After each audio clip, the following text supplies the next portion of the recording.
It was revealed by the Minister of Health, Dr. Frank Anthony, during Friday's COVID-19 update that the National COVID-19 Task Force will be increasing its surveillance at public spaces to ensure they are conforming with the new COVID-19 health regulations. We have restaurants to visit because people going to dine should be vaccinated, and the proprietors would have to ensure that that is happening.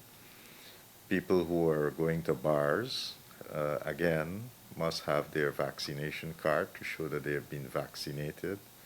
Unvaccinated persons are not allowed in bars. The newly updated gazetted COVID-19 health regulations has specified that persons now have to present a vaccination card or a negative PCR test to dine at restaurants, visit any government office, and operate a public transportation.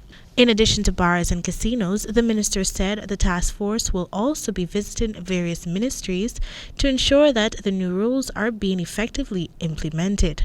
It was further divulged that minibus drivers and speedboat operators will also be monitored. Just to check with minibus drivers and conductors because they apply the route every day.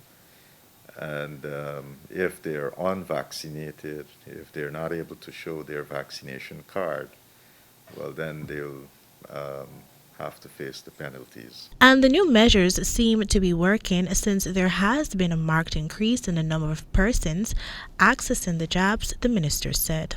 Just for instance, yesterday alone, there were more than 3,500 persons that went to some of our vaccination sites to get their first dose vaccine.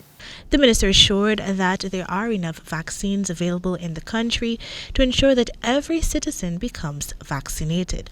Meanwhile, as citizens continue to be skeptical about the non-approval of the Russian Sputnik vaccine by the World Health Organization, the minister relayed that the vaccine is on the list to be approved soon.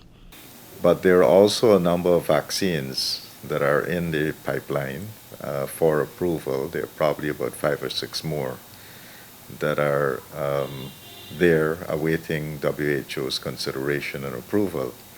Sputnik V is one of those that is in the pipeline awaiting WHO's approval. To date, 53.5% of the adult population have received the first dose of the vaccine, while 29.4% of the adult population is fully vaccinated. Reporting for the HGP Nightly News, Kendell Richmond.